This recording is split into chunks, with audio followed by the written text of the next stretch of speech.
इदा कुरिअल कुरान, जब कुरान पढ़ा जाए, फस्तमिऊ लहू, तो उसको खूब गौर से सुनो, व अंसितू, और खामोश रहो, लअल्लकुम तुरहमून, नतीजे में अल्लाह तुम पर रहम करेगा।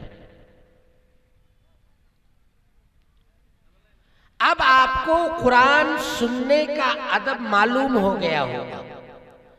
उलमा की तकरीर सुनने का अदब ये है कि आप अल्लाह की बातें जो उनकी जबान से निकलती हैं उसे मोहताज बनकर सुने।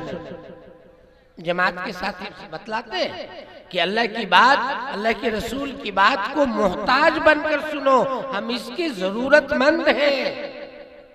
हमें वजू का तरीका आना चाहिए, वजू के चार फर्ज फराइज हमें याद होने चाहिए, बवक्ती जरूरत तयम्मुम का फर्ज मालूम होना चाहिए, बवक्ते हाजत गुस्ल के तरीके मालूम होने चाहिए और गुस्ल के फराइज याद होने चाहिए। तो आप मोहताज बनकर सुने। अब क्या है, इल्म वालों का ये इल्म का तकाजा है कि वो बैठे मजमे में देखे, कोई चल के सुन रहा है, कोई टहल के सुन रहा है, कोई इधर उधर जाके तो सुन रहा है, वो बेअदबी है। लिहाजा जो इल्म वाले हैं वो अदब पकड़े कि उन्हें न हिलना है, न अपनी जगह से हटना है, न इधर उधर घूमना है, न सैर सपाटों में जाना है, बल्कि इत्मीनान से अल्लाह के दीन की बातों को सुनने। शेख सादी ने फरमाया कि हमने अदब बेअदबों से सीखा है। कहा कि हजरत ये कैसा मामला है? कहा कि बेअदबों ने जिन कामों को किया हमने उन्हें छोड़ दिया, नतीजे में हम बाअदब बन गए। आज हमारे समाज को डिसिप्लिन की जरूरत है, एक तहजीब की जरूरत है। मीर क्या सादा है, बीमार हुए जिसके सबब मरीज इश्क पे रहमत खुदा की, मर्ज बढ़ता गया जो दवा दी, जलसे जुलूस का एहतमाम तो किया जाता है, लेकिन जलसों में आए हुए उलमाए किराम और वक्ताओं को सही से सुना नहीं जाता।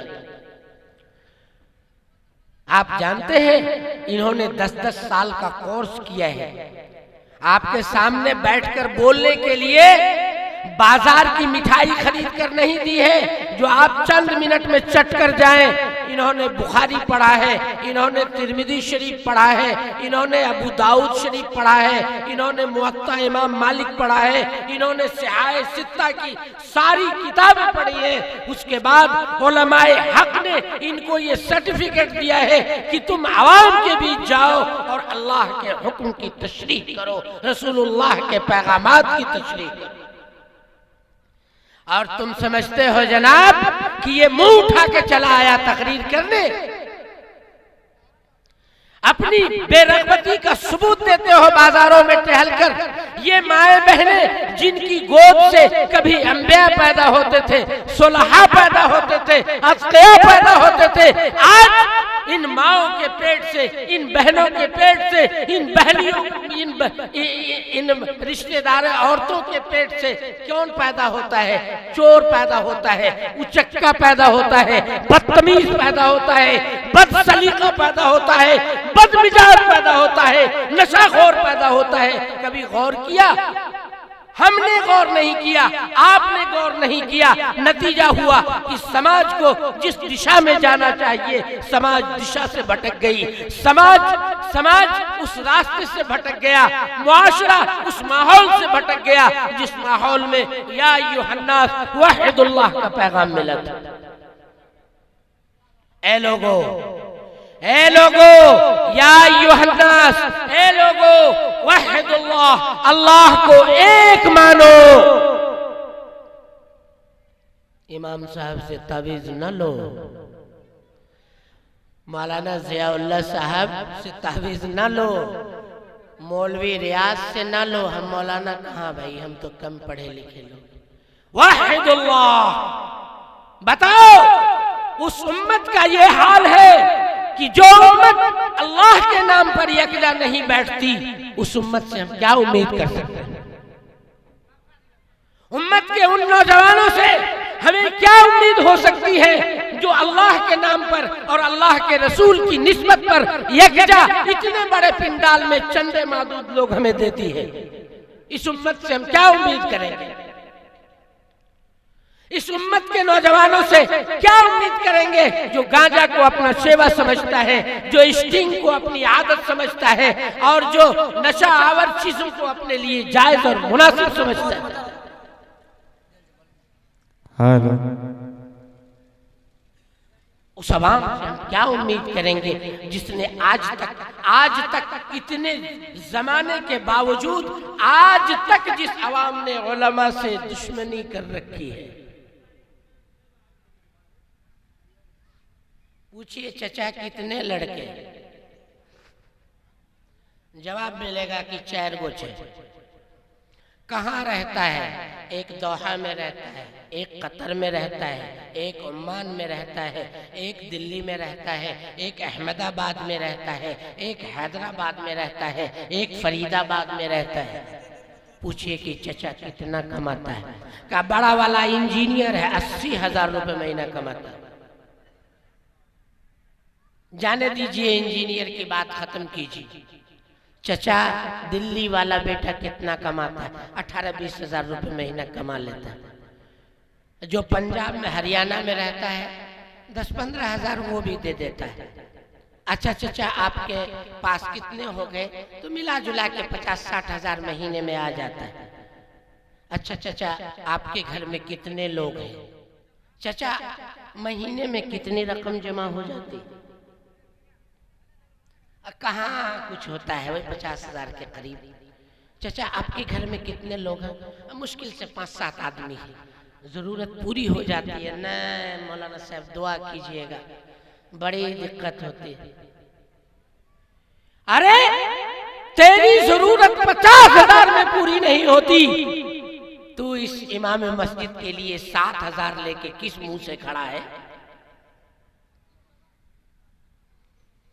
तेरी बीवी 2,000 का सूट पहनती है, इमाम साहब की बीवी 500 की सूट पहनने पर विवश है। तेरे बच्चे अच्छे स्कूल में पढ़ते हैं, अच्छी फीस अदा करते हो। इमाम साहब का बच्चा सरकारी स्कूल में जाके जो पढ़ेगा उसके लिए उसके पास ड्रेस नहीं है। उलमा से ऐसी दुश्मनी, इमामों से इतनी नफरत, और इसके बावजूद ये कौम सोचती है कि हम तरक्की कर जाएंगे। अरे तरक्की मकान का नाम नहीं है, तरक्की अच्छी बिल्डिंग का नाम नहीं है, तरक्की एयर कंडीशन गाड़ियों का नाम नहीं है। बल्कि आपने रात से पैगाम जो सुना है उसमें अभी भी एक इमाम साहब बोल रहे थे कि मोहम्मद रसूलुल्लाह सल्लल्लाहु अलैहि वसल्लम ने पहला हुक्म किया कि मस्जिद बनाओ। अब आप कहेंगे कि मौलाना बोलना नहीं, हमारी मस्जिद में टाइल्स भी लग रहा है, पत्थर भी लगा हुआ है, तुम आए हो बात करने के लिए। जी हाँ, बात सही है, आप ही दुरुस्त हैं। आपकी मस्जिद में टाइल्स भी लगा है, आपकी मस्जिद में मार्बल भी लगा है, आपकी मस्जिद में अच्छे कुमकुमे भी लगे हैं, आपकी मस्जिद में एयर कंडीशन सिस्टम भी है, लेकिन आपके इमाम के दिल में काफी बेचैनी है। वो नियत बांधता है, अल्लाहु अकबर कहता है, अल्हम्दुलिल्लाहि रब्बिल आलमीन पढ़ रहा होता है, और वल अस्री इन्नल इंसाना लफी खुस्र पढ़ रहा होता है, रकअत पूरी करा रहा होता है, रुकू और सजदा कर रहा होता है, लेकिन दिल में ख्याल होता है कि घर पे चावल खत्म हो गया होगा। दिल में ख्याल रहता है कि बीवी के कपड़े फट चुके थे गुज़श्ता महीने, अब क्या होगा। दिल में ख्याल रहता है कि उसकी ज़रूरतें कैसे पूरी होंगी। वो क्या आपकी नमाज खाक पढ़ाएगा? आपने उस इमाम के कल्ब को सुकून नहीं पहुंचाया है, वो बदसुकूनी के आलम में, बेचैनी के आलम में आपकी नमाज पढ़ाता है। वो क्या आपकी नमाज पढ़ाएगा? और आप जो जाते हैं नमाज पढ़ने, कहते हैं मौलाना चुप रह, तोर कक्का लगबो, तू बेसी मसला। अभी रात में एक आलिम साहब ने कहा, मौलाना मुफ्ती अंसार साहब ने कहा कि फतवे तो चाय की दुकान पे बिक रहे हैं, और ये हलों का जमाना इतना खराब है, मौलाना साहब जी 3 तलाक दे दिया है, क्या करें। एक साहब ने कहा कि 3 तलाक दिया है, हमने कहा जूते से मारो। कहा ये कौन सा जवाब हुआ। हमने कहा ये वो जवाब हुआ कि उसने 3 तलाक दी क्यों, उसको जूता से मारो। कहा मौलाना साहब आज कौम का ये हाल है। कहा मौलाना साहब सगी बीवी की सगी बहन के साथ गलत कर बैठा है, क्या करे। यही जवाब था, जूता से मारो। आज आवाम और बिलखुसूस मुसलमान इस मकाम पर पहुंच गया है कि वो जिसे खड़ा होकर पेशाब करना नहीं आता वो हमारे तलाक पे कानून बना रहा है। वो जिसे खाने का सलीका मालूम नहीं वो हमारे दीन पे उंगली उठा रहा है। वो जिसकी जबान में तलाकत लिसानी का दूर दूर तक कोई मुबास नहीं, वो हमारी शरीयत पे बोल रहा है। याद रखो मुसलमानों, ये जबान तुमने दी है उसके मुंह में, ये अंदाज तुमने बख्शा है उसे।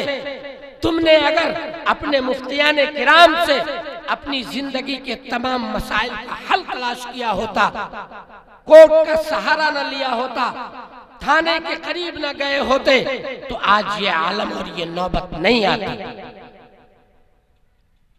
इसलिए एक बार आखिर में हमें तकरीर करनी थी, लेकिन हमने तकरीर की नहीं है। बस काज़ी शरीयत तशरीफ रखते हैं, वो आपसे बात करेंगे। आखिर बार कहिए तो यहीं से आपका हाथ जोड़ के पैर भी पकड़ लें कि भाई जो टहल रहे हो मजमे में आ जाओ। बहुत ही गलत बात है। चतुर्वेदी बयान करता है, द्विवेदी को नहीं सुनना चाहिए, त्रिवेदी को नहीं सुनना चाहिए। जिन्होंने अल्लाह और अल्लाह के रसूल के प्यारे पैगामात को चटाई पर बैठकर सीखा है, क्या उन्हें नहीं देखना चाहिए। एक मिजाज बना लिया है, चलो चलो चलो चतुर्वेदी आएंगे, आने दीजिए। अच्छा है, अपने दीन को दूसरे दीन में कन्वर्ट करके समझाता है, बड़ी अच्छी बात है। लेकिन इसका ये मतलब थोड़ी है कि ज़ियाउल्लाह रहमानी की तकरीर ना सुनी जाए। ये क्या मिजाज। औरतें अपनी जगह ले ले, मर्द अपने जगह ले ले, ये बाजार आपके लिए है। आप जलसे के इख्तिताम पर दुआ की तकमील के बाद बाजार जाएं, आपको मन करे तो हवाई जहाज खरीद ले, लेकिन जब तक उलमा का बयान चल रहा है बस अदब व एहतराम। हाथ जोड़कर हम गुजारिश करते हैं कि बड़ी शख्सियत यहाँ बैठी है, हजरत मौलाना काजी मुफ्ती फैयाज अहमद साहब दामत बरकातुहुम काजी शरीयत सदर मधेपुरा आपके बीच हैं। वो आएंगे, आपसे खिताब करेंगे, लेकिन आप कम से कम इस वक्त में भी तो शर्म कीजिए कि यहाँ आके बैठिए। इनको छोटा सा अल्लाह ताला हम सबों को कहने और सुनने से ज्यादा अमल की तौफीक दे। वमा तौफीक इल्ला बिल्लाह।